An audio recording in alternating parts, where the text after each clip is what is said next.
Man, gather around. OG Silverback here.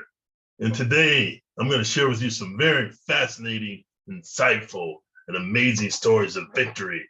Victory over how you can prevent what happened to Bobby in this story, and the glory of letting others know you're not to be frequent like Bobby, because you're not little Bobby.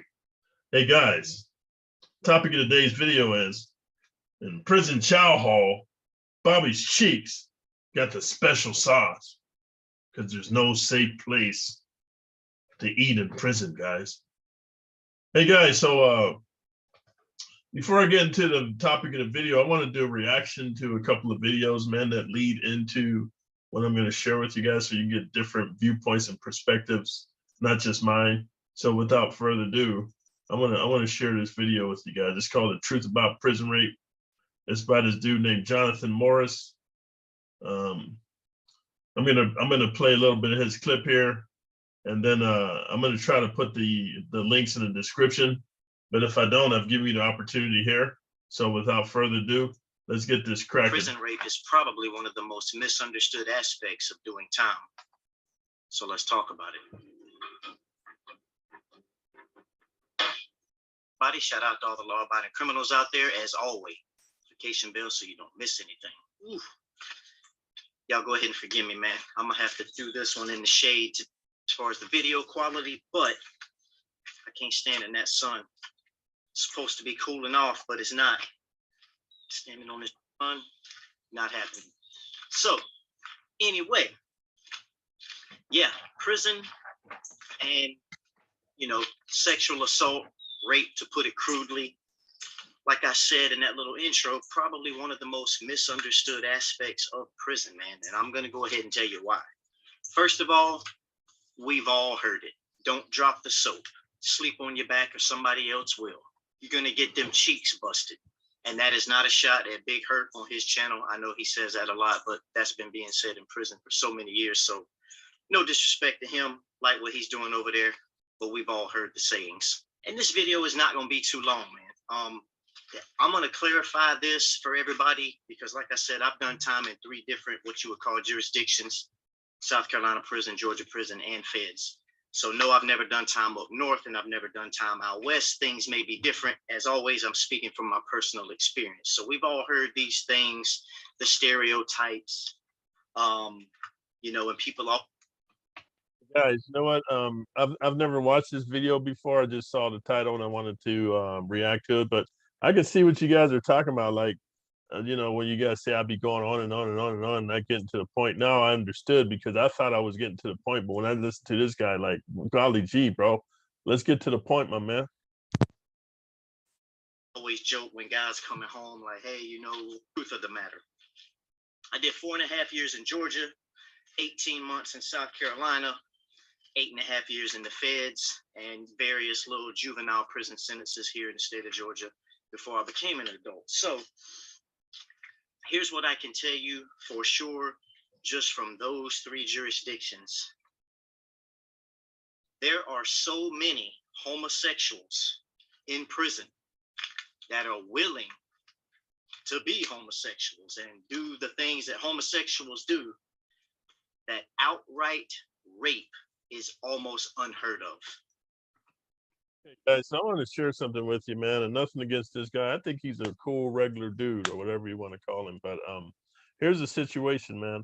I don't want to get into a debate that every prison's different and all that stuff because I believe they're all the same. But I will say is this, guys.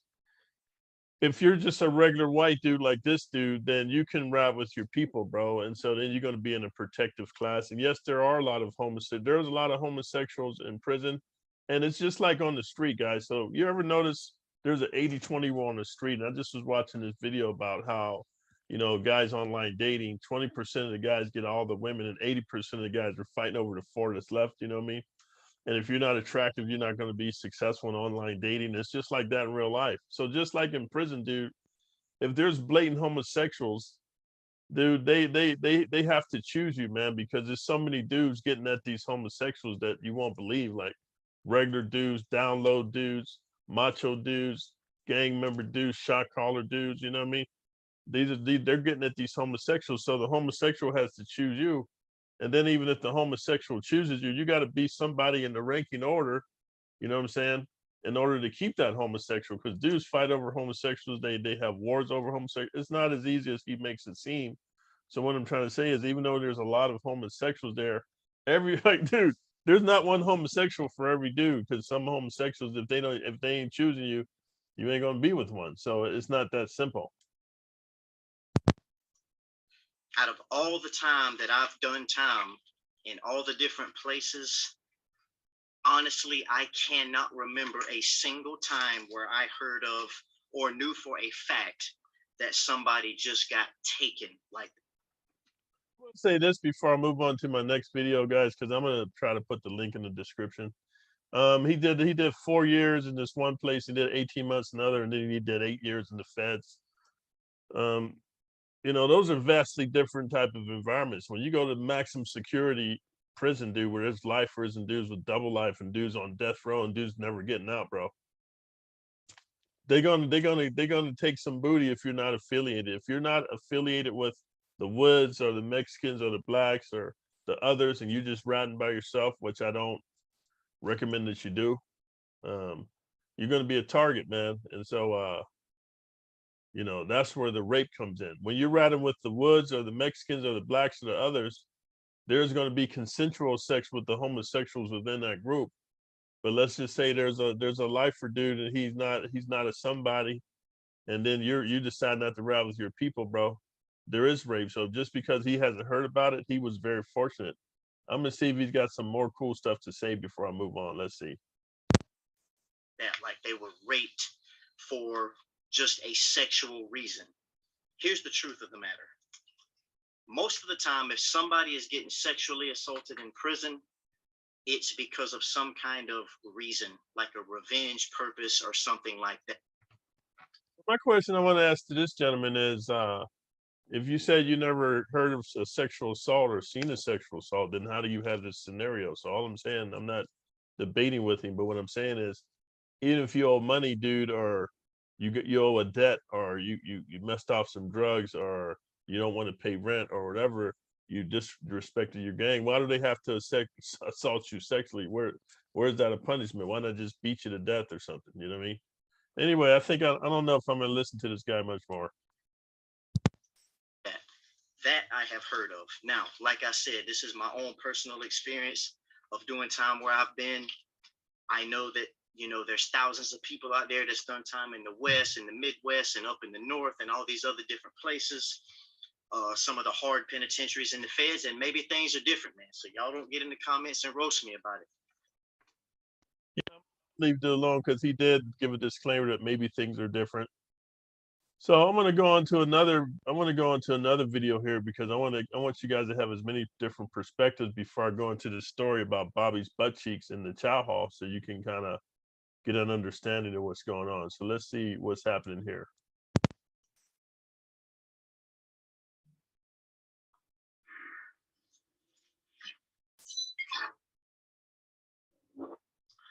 Well, me personally, I've never been in prison. I've been locked up in central bookings here and there, like little. Oh, you did central booking? Yeah, I did central booking. Yeah, I did central booking. Did you eat the sandwich? I didn't eat that shit. Yeah, yeah. One of the guys told me to don't eat that. You be shit. You be shit. Yeah, yeah. Getting transferred from cell to cell as you're waiting to meet with the judge. But the reason why I feel one of the main reasons why I never went to prison is that after I saw the movie American Me. Have you seen that? Yeah. And for you guys that haven't seen that movie, it's a classic. It's up there with Pulp Fiction and Shawshank Redemption and you know what I'm saying, Lockdown and South Central. It's up there with all those prison movies, dude. And even with that prison movie, The Glass House, bro, and An Innocent Man, you got to see it. When I saw all the rape scenes, that was the first time I ever saw anything like that. I said, I'm never going to prison. Fuck that. But you actually have seen these types of rapes in prison. I mean, I haven't seen I haven't seen a rape, but I've seen. I don't know if it wasn't a rape, So my first, it was like my first year. No, it was like my first couple months in prison. Like Rikers Island is not prison. Rikers Island is jail, right? So once you're sentenced to Rikers Island, they send you to first like a holding facility, upstate holding facility, where they process you and stuff, and then from there you're there for like a month or two, and then they take you to your prison. So if you have more than, or what is it, like 7 years or something like that, you go to maximum prison. So I went to a maximum prison, and it was my first, I think second, it was my second or third day there, right? Like how he differentiates the time level. Like if you have a certain amount of time, you're going to maximum security prison. So that other dude that was talking about, he had 4 years and 18 months, dude. And the feds is a different type of a system. So I like where China Max going with this. So I went to go take a shower. I went in the bathhouse, and the bathhouse is like, you know, a large. There's no individual showers. Yeah, it's You just gotta go one big room and you go shower. So there's like maybe like 100 people in there showering, right? Or like 50 to 100 people showering. So every stall is packed. Like the lines are packed. So I didn't know the area. I didn't know what was going on. So I stayed in the back of the line. So by the time I got in there, everything was packed. And there was a time constraint. They're like, oh, you got 8 minutes. So I went to every spot and everything was packed. So I went to the back. So me and two dudes that I came with, we went to the back. So the back seemed open. So we go in there, it's open. So I just want to commentate because these are teachable moments. He says some dudes he came with. I didn't come to prison with anybody. I came by myself. So, and then he's Asian. He's obviously around with the Asians. So my stories are different because I was a loner. So let's continue. And when I walk past, I see fucking this big ass fucking dude. And he was like throwing up this other fucking, it was two dudes, you know what I'm saying? And it was like fucking, it was fucking right there. So it's consensual. Yeah, it was consensual, but that shit fucked me up. I was like, yo, what the fuck? Like, I never wanted, I don't think I took another shower for like a week and a half, 2 weeks until I understood the like. Don't go in the back. You know what I mean? You just got to understand certain things on prison. I didn't understand at that time. And that shit really like, I was fucked up. You know what I'm saying? I didn't know if it was consensual or not at the time, but I was just like, yo, this is crazy, bro. And I didn't even take a shower for like 2 weeks because I was like, that shit fucked me up. You know what I mean? Well, right, because you know, men are sexual beings. Yeah. Right. And you know, if you tell someone that they have life in prison and they're never going to get to see another woman for the rest of their life, I think a lot of men just say, well, fuck it, I'm just going. Nah, it doesn't work that way. Nah. I mean, not for me. You know what I'm saying? I'm not saying for you. No, but I'm saying you have weak men. You have men that. Guys, I don't want my video to stretch on too long, but I disagree. I don't care if dude did 7 years. Like, when you got life in prison, bro, you ain't never getting out, dude. You know, we as human beings, we can all say, nah, I wouldn't do this, I wouldn't do that. You know what I'm saying? But until you're in that situation, you don't know what you're going to do, bro. That's why you guys be coming on here. You've never been to maximum security prison, dude, with a lot of time with lifers, and you talking about this and that. You would have did, should have, kid, would have, could have, should have. It's all hypothetical. So I just wanted to give his take on it. You know, I don't necessarily agree with it, but I'm going to go to the next one because I'm trying to keep my video shorter. Let's talk about this one. Oh my goodness. How graphic can we get on your show? Well, you know, within reason. You know, because a lot of people think that happens in prison. Does it happen? And it doesn't happen if you're in the Aryan Brotherhood or in one of the racial cliques, right? All right. Prison rape is so common. They enacted a law, PREA, Prison Rape Elimination Act. Let me repeat that for you guys, man, who listen to all these other prison channels because, you know, they're in with the Mexican gangs, or in there with the black gangs, or in there with the white gangs, or with the Asian gangs. Oh, prison rape doesn't happen. That was in the past. That was just in the 90s and blah, blah, blah. This dude said it's so common, dude. They had to reenact an act to deal with it. to force the prisons to give the prisoners a rape class to get taught how not to get raped. And it is a complete waste of time. It's just a box ticking exercise so that the admin can say, hey, they're still raping each other, but, you know, we did our Priya class. The whole thing about the admin, dude, they don't care. Like, you got these social justice warriors that, you know, some of the prisoners that are getting raped or extorted or beat up or whatever, and they write out to their people. And maybe some of their people got money, so they contact their congressman or the state assemblyman. I'm not into politics, whoever, city councilman, and they reenact these acts. And then they have these eyes that look from the outside of the prison, and they tell them, hey, make sure men aren't raped and make sure this doesn't happen and all that stuff, you know, shaking a finger. And so they check all these boxes off, but the reality of prison, dude, it's like when you go to the zoo during the day and you're like 50 feet from the animals because they're caged up, bro. And you're looking in there and you be telling the zookeeper, hey, make sure you watch the animals and you feed them and all that. But then when the lights go out, I don't know if you guys seen this movie called Split, but when the lights go out, dude, and all the people leave and the animals left to their own accord, it's a lot of crazy stuff going on. That's what happens behind the walls of prison. It's just like Geneva Convention. Americans have this thing called the Geneva Convention. Like, oh, there's a certain way you got to treat captives when you catch them in combat, and you got to get them food and water and tend their wounds. I'm here to tell you, when you catch the enemy in combat, and you've seen some of your comrades get blowed up and sacrificed and tortured, bro, and executed. You're not trying to live by that. But then the politicians, you know, ask us, hey, did you guys use the Geneva Convention? Sure, man.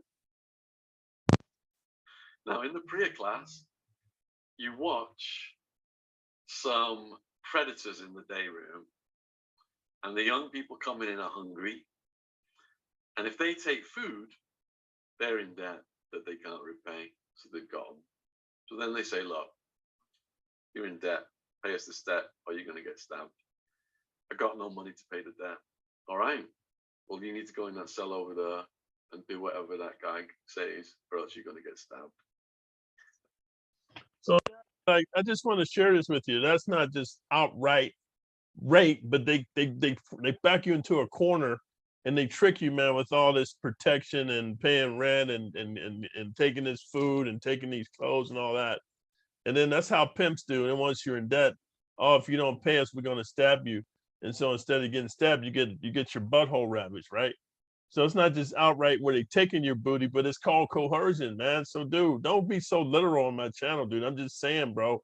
There's predators, dude, and perverts that prey on the weak, bro. Even if you're in with your people, bro, and even if you're in gangs, bro, it still goes down, man. It goes down. And the people who go and do that, then, that sexual act, that's called becoming a prison punk or getting turned out. And there's no coming back from that. There's no coming back from that. And the conclusion of the rape class was to report rape. If you report anything, you're a snitch. So a young mentally ill prisoner was gang raped, and nobody reported a single thing. Now, my 9.5-year sentence was nothing compared to some of the prisoners I'd met, and they told me stories from the decades before I was in the Arizona prison system. I think it was a 60 Minutes documentary saying that Arizona prisons were the most dangerous parts of real estate in the whole country right now. People getting killed and raped. I don't really know if I agree with that. I'm not here to debate what he's saying. I'm going to put the links in the description, guys, because I want to get to the story about Bobby and how his butt cheeks got the special sauce. But I wanted to give you guys an appetizer and stuff, man, and share some different thoughts with you. Let's see if I got one more. Okay, I got one more here. So let me just play this dude, man, because he's got some stuff. New Year's. Hope everyone had a subscribe. I want you to hit that notification. YouTube don't feel that then they move it quiet. So look me up on YouTube. In that lifestyle, he'll never disrespect. I have good friends that are homosexual. He likes men. My topic is the 5 type that engage in homosexuality or sex in prison. Number 1 is the homosexual. he likes men, but 9 times out of 10, if you're not engaged in that lifestyle, he'll never disrespect you. I have good friends that are homosexual. They have never crossed that line with me. You know, I will say I don't know this guy. He's making some good points. There's some dudes that are homosexual, or I don't know if we can use the word gay on YouTube, and that's their thing. And they just mess with other homosexuals. Those are the kind that I think do each other. You know, they flip and flop like that. I'm not even sure if they're flaming or whatever, but he's got these categories. I'm just kind of piggybacking off of that. No. Two, he falls under the category, I don't want to use the word, but it starts with an F. And that's the one that has been turned out, lost his manhood. He may be getting pimped out. He ordinarily won't bother. Third is the punk. Now you got to watch that punk, because the punk is not necessarily an effeminate homosexual. He may be that old man, that older man. You'll sell it. You know, nothing about this man says homosexual until them lights go out. And now he want to wrestle. This is very important, guys. Like, you know, for you guys who ride with your people or ride with your set, or you in gangs or whatever, or, you know, you ride with your clique, you know, I'm so happy for you. Yay! You're so protected and cuddled and kumbaya. But this is how guys test you within your set. They want to wrestle, or they want to, like, you know, slap fight is called in prison. Like slap fight, you just slapping, or they just want to wrestle, dude. They testing you, bro. And I never had that situation happen, but let's say I did have it happen to me. I tell a dude like this, he'd be like, hey man, let's wrestle. I say, hey bro, check this out, bro. I don't roll like that, man. So if you put your hands on me, dude, I'm gonna feel like that's an aggressive type of a thing, an assault on me, dude. And I'm gonna do everything in my power to help you meet Jesus and Buddha Allah, man. So you want to play those games, go skip along and play with somebody else. Because that's a test I'm not gonna fail, homie. Because if we're gonna get out, we're gonna get out. You're not gonna have some dude test to see if he can out wrestle you. Because that's what John Wayne Gacy used to do to the young boys, man. He would wrestle with them, and he was a good in jiu-jitsu, bro. Brazilian jiu-jitsu. And once he get him in a hole, bro, he put handcuffs on him and butt rape him. He want to test you, see how strong you are. He's trying to find an angle, you know what I mean, that he can get at you. Listen, rape happens in prison is very rare these days. Physical rape.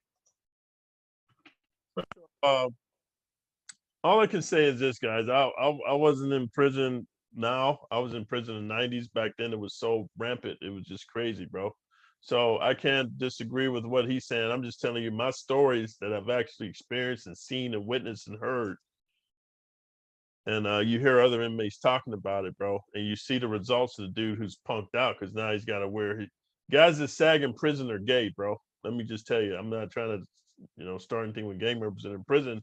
How you tell another dude your butthole's ready, you sag your pants, dude. You sag your underwear and you show your butt crack. It's like a woman showing cleavage, right? So he's saying it's not prevalent now. Okay. I'm not sure where he was at. When I was in the 90s, it was. That pretty much ended around the 90s.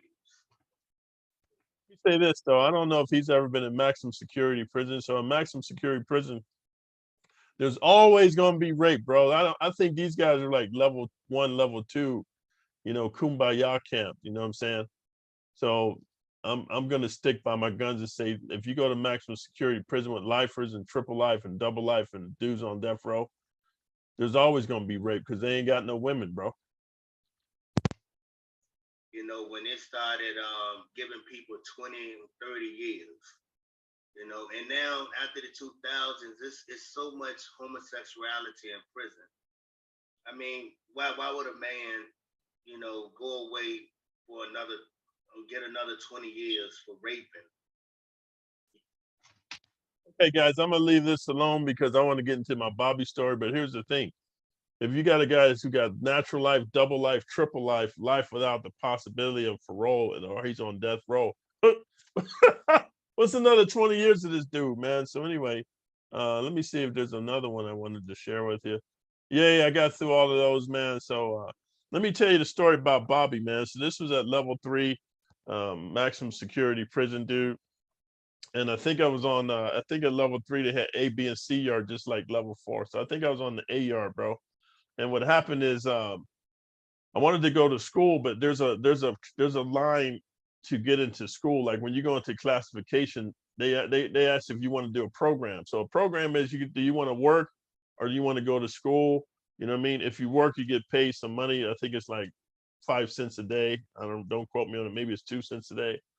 And then you get your yard card, so you get to work out, lift weights, go to the library, go on visits. All you get a program is called.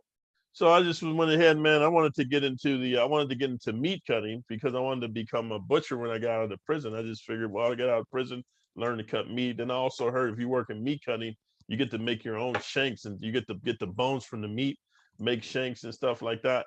So I was like, okay, dude, I'm preparing myself, to get weapons, right? So anyway, I'm working in the kitchen because the line to get into meat cutting, I think it takes like 6 or 9 months, to process the inmates that are already ahead of you in the classification line. So I'm working in the kitchen, dude, and there's the dude named Bobby, man.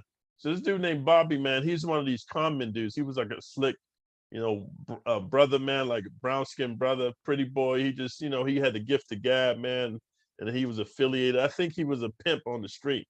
I just want to say, because he was really suave. He's getting a lot of visits, you know what I mean? But what the dude was doing, bro, he had a gambling thing, and he would be gambling doing poker, man, and he'd be gambling. So what happened when I worked in the kitchen, they had Crips working in the kitchen. No.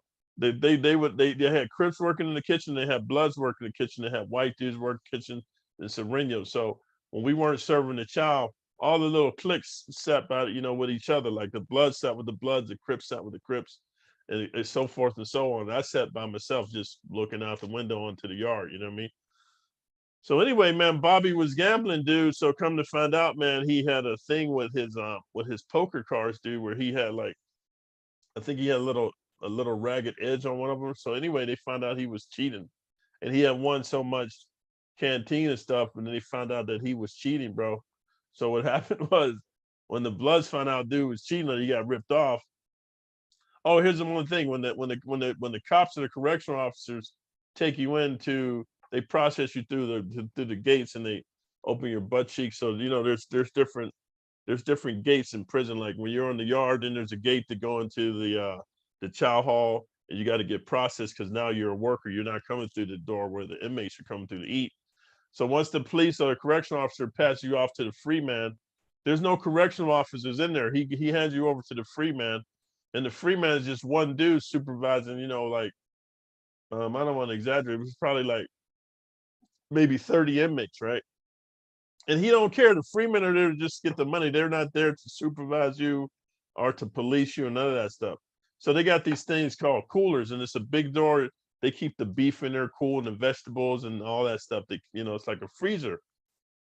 So dude, they found out Bobby was cheating, bro, and the argument ensued. So man, 4 of the Bloods ganged up on Bobby, bro, and they was taking him into the cooler. And Bobby's like, hey, big man, help me out. And it's like, hey, big man, what you got to say about it? I said, man, this is what I got to say about it.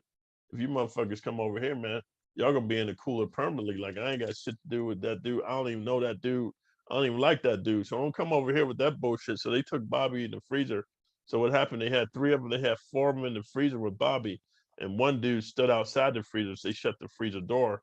So in case the free man came, he would knock on the door and let him know that the free man, because the free man just sits reading his paper, bro. They didn't have cell phones back then. He'd just be reading his newspaper, or he'd be reading a magazine, or he'd be eating, bro. It was just, they didn't really supervise inmates. He just let us do what we wanted to do. Like they tell us, oh, clean up after Chow, and then put the pots and pans away and all that stuff. And I've seen stabbings in the kitchen. I've seen everything, bro. So anyway, they just busting Bobby up properly. So what happened is when the last dude goes in there, like they all 4 took turns. So when the 5th dude went in there, bro, he put some special sauce. This is the first time I heard about a fucking a money shot, dude. So he came on Bobby's back and on his butt cheeks, dude. Right. So then what happened, dude, is they called that the special sauce. So they told Bobby, you better not tell. We're gonna fucking kill you, man, because you know there's knives in the kitchen or whatever. So then when when it was time for the inmates to come in to have their child, dude, like some of the cum was oozing out of Bobby's cheeks, man. And so in prison, dude, like we don't be wearing gloves and all this stuff when we serving the food, man. And so this is the first time Bobby's butthole got raped open. So all the different 5 dudes semen was coming out of his butt crack. So then what Bobby did, man, you know how you scratch your ass sometime, bro? So he scratched his ass and he had a bunch of gooey stuff on his hands, dude. And he just wiped it, man. He just wiped it in the food, bro. And he was serving the inmates, man. So what I'm saying is, dude, there's no safe place, bro. There's no safe place to eat in prison because some inmates would spit in the food, bro. Someone would put boogers in their hockey. Dudes just hating life, bro. And what I'm trying to say, the free man don't supervise what's going on, you know what I mean?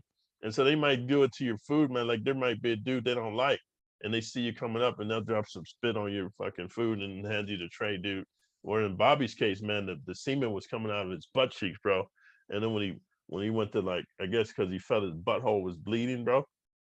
And he went to wipe his butt back there and he saw he had a bunch of semen in there, bro. He's just feeling so distraught and so agitated, bro. He just rubbed it in, bro. He just rubbed it in with the food, with the oatmeal, I think it was, man. He rubbed it in with the oatmeal. And then dudes had the special sauce in their food, man. So all I'm saying is like in prison, dude, there's a lot that goes on that you guys maybe can't understand or fathom. But you know, even if you're part of a protected class, like you hang with the Woods or the Blacks or the Mexicans, man, or the Asians, bro, even within your group, dude, there's some skullduggery going on. And so I think the moral of the story is just don't go to prison, man. That's the whole moral of the story. And even if you do go to prison, bro, you be careful what you eat because there might be some special sauce in there because you don't know what goes on in between, you know, the chow runs, dude. You don't know what the inmates are doing. It's just a sausage fest back there. A sausage fest of dudes giving man love, bro. Going in the coolers because the free men don't care. And the inmates is there don't care. Because if you down for the madness, dude, or you ain't man enough to protect yourself, ain't nobody coming to save you because there are no captains save a homeboy's butt cheeks in prison.